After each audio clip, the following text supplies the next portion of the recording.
Begitu banyak keluarga, begitu banyak masyarakat yang punya ikatan sejarah panjang dengan Parmusi. Karena Parmusi ini bukan sesuatu yang baru dan harus selalu diingatkan, ini persaudaraan muslimin Indonesia. Ini harus menjangkau semua. Kalau disebut bahwa umat Islam di Indonesia itu 86%, maka jangan dibagi-bagi lagi. Terlalu sering 86% ini kita bagi-bagi, lalu kita potong-potong, akhirnya tinggal 10, 15, 20, 30%. Ini 86 ini semuanya. Parmusi harus bisa menjadi simpul persaudaraan itu semua. Jangkau semua. 86 ini dijangkau semua. Jangan kita ikut-ikutan dengan analis sosiologis.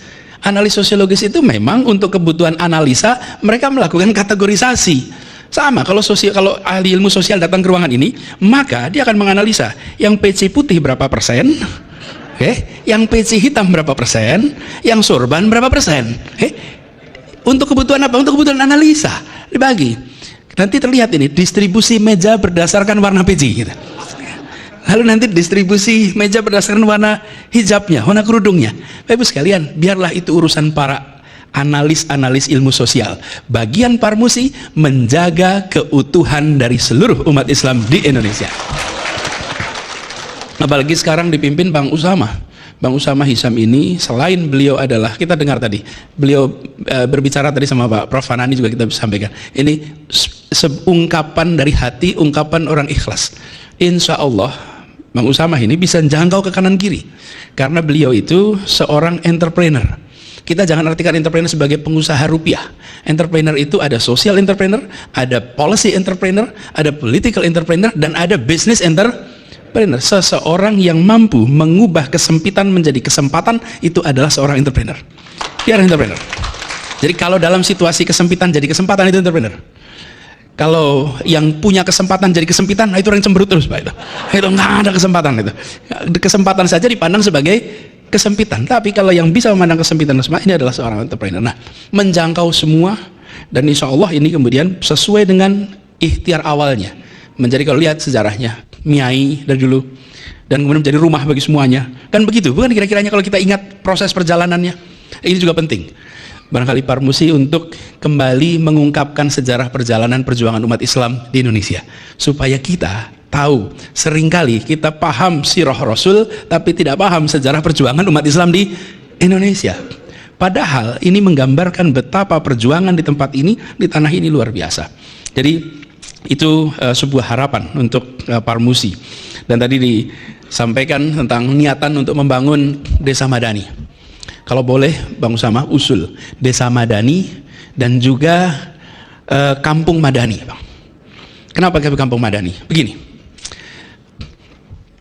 sejak tahun 2009 lebih banyak orang tinggal di kota daripada di desa di Indonesia. 2009 itu pergeserannya. Dan diperkirakan di tahun 2050 di Indonesia 75% penduduk Indonesia akan tinggal di perkotaan. Pedesaan jumlah penduduknya berkurang. Yang penuh adalah di perkotaan. Di seluruh dunia diperkirakan tren yang sama itu terjadi, bahkan mungkin lebih awal.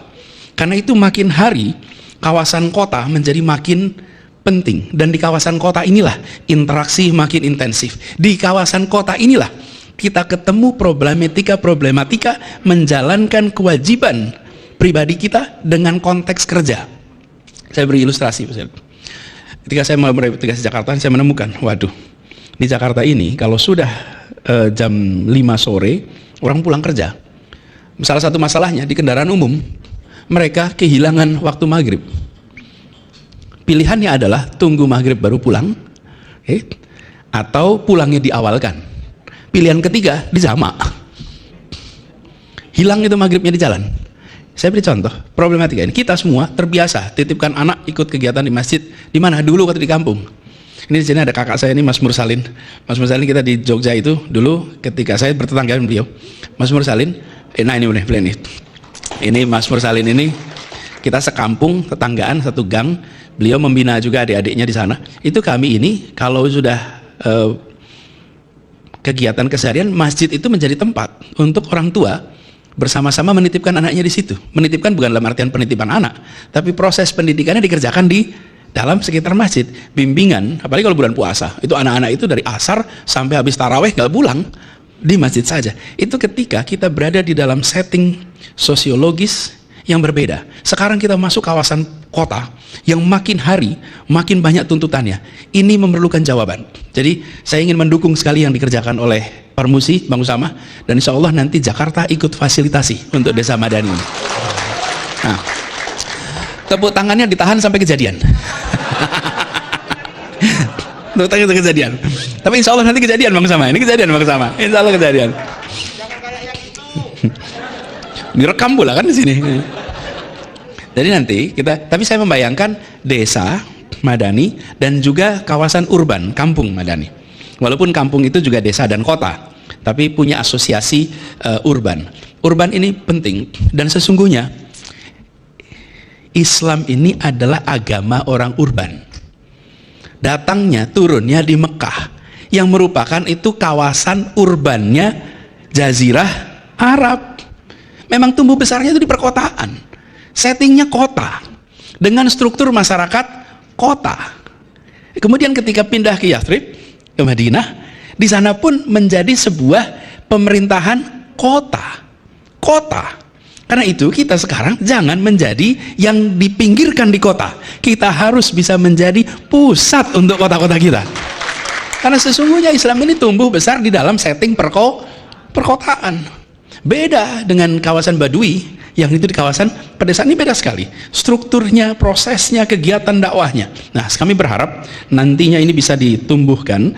Insyaallah kita fasilitasi di Jakarta, dan harapannya nanti begini, kalau boleh berencananya besar, mulainya kecil, kerjakannya sekarang. Halo teman-teman, jumpa bersama saya di Politik Dangi. Teman-teman, ya, semakin luar biasa sekali bagaimana Anies Baswedan, ya, mantan gubernur Jakarta, ya, pernah jadi menteri, capres, teman-teman, ya, ini sangat mantap sekali, ya, bagaimana gebrakan-gebrakan hebat Anies ini membuat kita semakin bangga dan yakin bahwa masa depan Indonesia akan cerah, teman-teman, jika Anies yang memimpin. Perjuangan Anies ini tidak main-main, ya. Beliau kalah di Pilpres, kemudian gagal maju sebagai cagup Jakarta pada saat itu, ya, padahal ia mempunyai elektabilitas paling tertinggi, ya. Namun apa yang terjadi? Yang terjadi adalah ketika ia tidak jadi maju gara-gara semua partai politik yang mendukungnya itu bepergian, teman-teman, mendukung Ridwan Kamil pada saat itu, ya, dan mereka bergabung ke Gimples. Inilah kenapa Anies sampai angkat bicara, ia mengatakan bahwa partai mana yang tidak tersandra oleh kekuasaan, ya. Dan apa yang terjadi? Ya, karena semangat perjuangan para relawannya pun akhirnya Anies memutuskan membuat ormas Gerakan Rakyat, ya. Kemudian Gerakan Rakyat tersebut, ya, menyebar menjadi sebuah partai politik per Januari kemarin, teman. Dan ini membuat geger karena keberanian Anies, ya, membuat partai di tengah partai-partai yang sudah banyak dan sudah tua-tua, teman-teman, artinya mereka sudah berpengalaman. Anies berani membuat sebuah partai baru, ya, bukan bergabung kepada partai yang sudah ada. Keberanian Anies ini, ya, dianggap positif karena kita tahu setiap warga negara mempunyai hak, ya, untuk melakukan apapun sesuai dengan undang-undang yang ada, teman-teman, ya, sehingga demokrasi adalah hal yang paling utama. Pertanyaannya, apakah Anies Baswedan, ya, bisa membuat partai Gerakan Rakyat ini akan menjadi partai yang besar, yang bisa menang pemilu, ya, masuk ke Senayan? Itu kan sebuah pertanyaan, ya. PSI yang notabene adalah figur yang mereka idolakan Jokowi, teman-teman, ya, tidak juga bisa membawa PSI masuk ke Senayan, ke DPR RI, teman-teman. Ini kan sebuah realita yang ada. Bagaimana menurut kalian? Kita diskusi di kolom komentar, ya. Sampai jumpa lagi, teman-teman. Salam.